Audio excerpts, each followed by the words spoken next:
We are going to learn about the remainder theorem and the rational zero test. So the remainder theorem says that if f of x is divided by x minus k, then the remainder is r equals f of k. So what that means is, let's say I want to find out what f of whatever, like f of 2, f of whatever is, then I can use synthetic division to find out what the remainder is, and that will be my solution.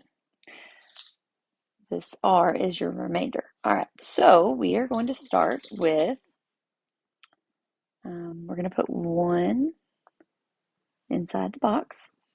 So then this one is missing a 0x squared. So don't forget to look for that. So it's a 2, 0, negative 7, positive 3. So we're going to do our synthetic division just like we did in the last section. 1 times 2 is 2. Add those, we get 2. 1 times 2 is 2. Subtract, we get a negative 5. 1 times negative 5 is negative 5. Subtract, we get a negative 2. That's our remainder. So what this tells us is that f of 1 equals what the remainder is, negative 2.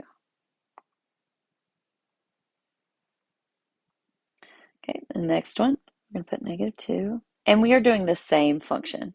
So 2, 0, negative 7, and 3. Negative 2 times 2 is negative 4. Subtract, or add, negative 4. Negative 2 times negative 4 is positive 8. Add. Negative 2 times 1 is negative 2. Add. So this is our remainder. So f of negative 2 equals 1. And the last one is a wonderful fraction. So we'll put 1/2 inside, and we put our numbers because it's the same function again. Half of 2 is 1. Add. 1/2 times 1 is 1/2. Well, we could think about 7, negative 7. We want it over 2, so times 2 times 2. Negative 14 over 2. So I'm going to change this to negative 14 over 2, which gives us negative 13 over 2. Half of negative 13 over 2, that means I'm multiplying negative 1/2 times negative 13 over 2, which is negative 13 over 4, which goes here. Okay, we want to change 3. So we're going to multiply times 4 times 4. So that's going to be 12 over 4. 12 over 4 minus 13 over 4 is negative 1 over 4. So that is our remainder. So f of 1/2 equals negative 1/4. And that's our solution. Okay, let's go to the next section. Use synthetic division to show that x is a solution, then factor completely. If you get a remainder of 0, then x is a solution. That's what that means. If you get remainder of 0, then x is a solution.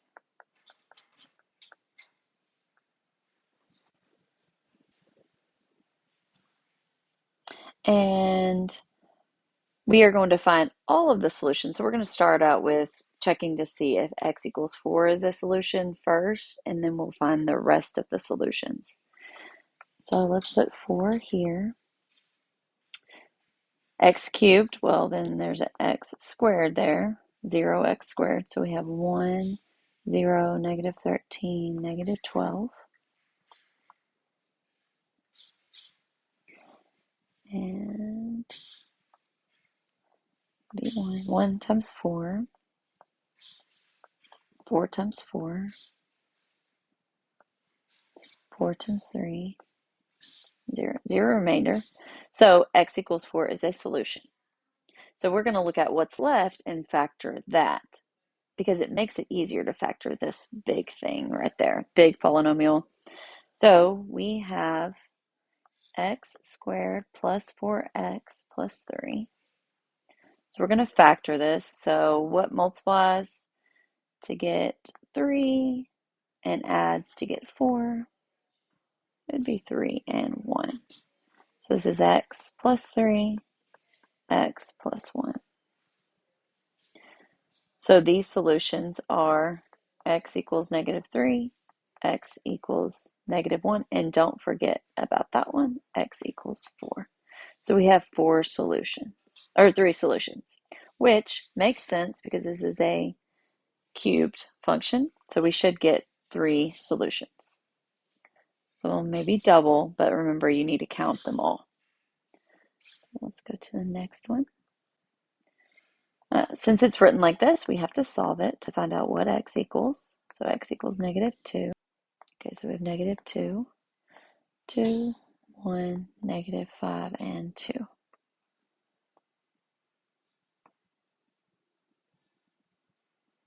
Negative 4, negative 3, positive 6, positive 1, negative 2, 0 remainder. So that's great.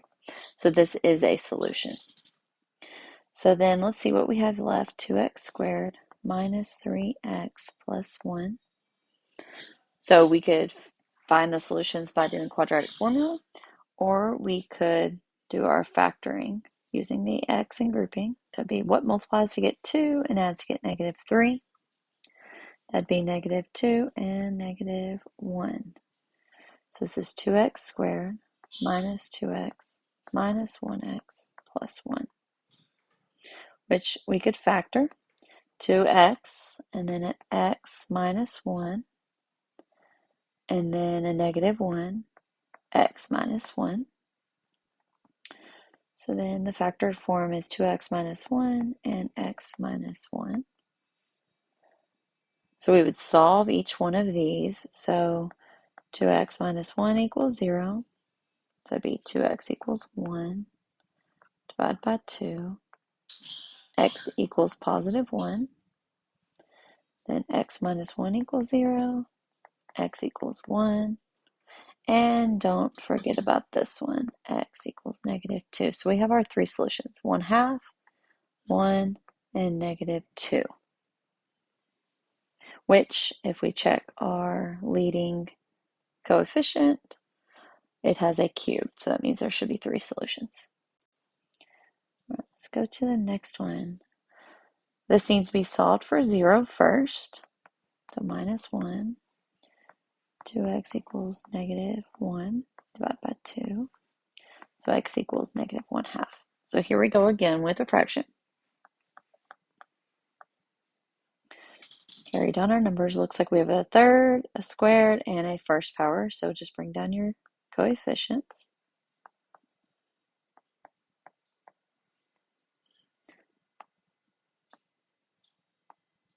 Half, negative half times 6 is negative 3. That would be 38. Negative half times 38 is negative 14. No, 19. Negative 9 times negative 19, negative 28. Negative half of negative 28 is positive 14. Add those together, we get 0. So then we know that this is a solution. So now we have 6x squared plus 38x minus 28. I see that they're all even, so I'm going to go ahead and factor out a 2.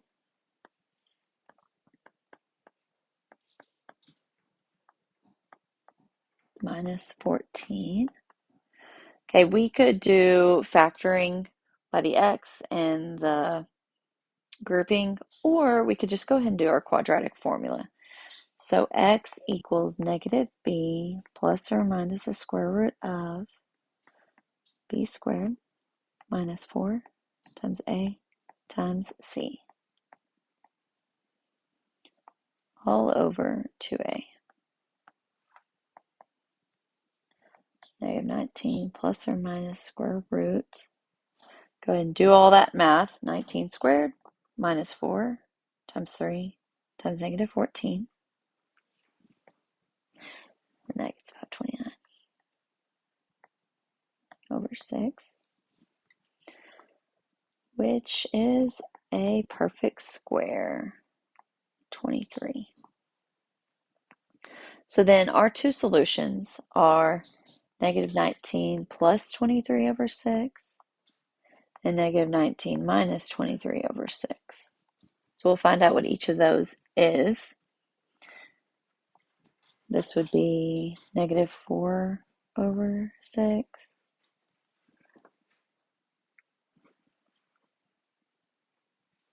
That would be positive. Positive 4 over 6, which gives us 2/3. So we have x equals 2/3. And then this would be negative 42 over 6, which is negative 7. X equals negative 7. Okay, let's go to our last example. This is the rational zero test. So this is what it tells us. Possible rational zeros. This is how we can actually find them without just guess and check, guessing different ones. We can have a narrowed down list of numbers that we can check to see if they're solutions. So the way we do this is we look at our constant term. So this is our constant term. And we find all of the possible factors of this constant term. So of course it's plus and minus 1. And 3, it's prime, so it's just itself, plus or minus 3.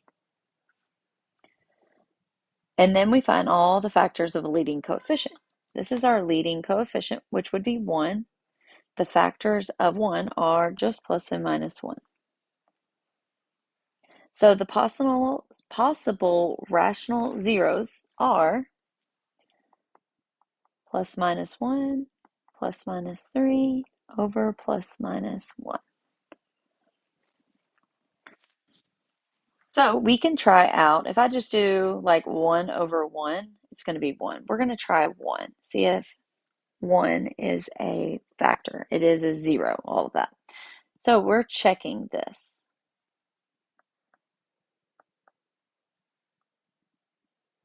Okay, so we're dividing it, and remember, if it has a remainder of 0, it is a factor. 1 times 1 is 1. 1 times 4 is 4. 3. 1 times 3 is 3, and that equals 0. So this means that x does equal 1. That is a factor, which if we were to write this, it'd be x minus 1. Okay, so we can find that, but there are some that do not work. So I just want to show you one that does not work. So I'm going to do positive 3 over 1, which would just be 3. So it'd be 1, 3, negative 1, negative 3.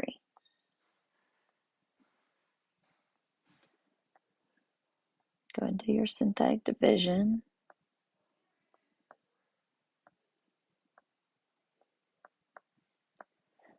So x does not equal 3. We know that for sure.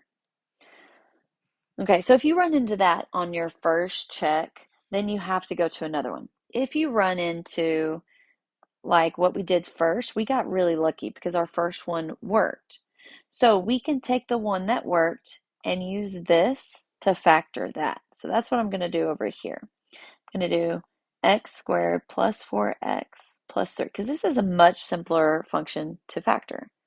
So this would be what multiplies to get 3 and adds to get 4. That'd be x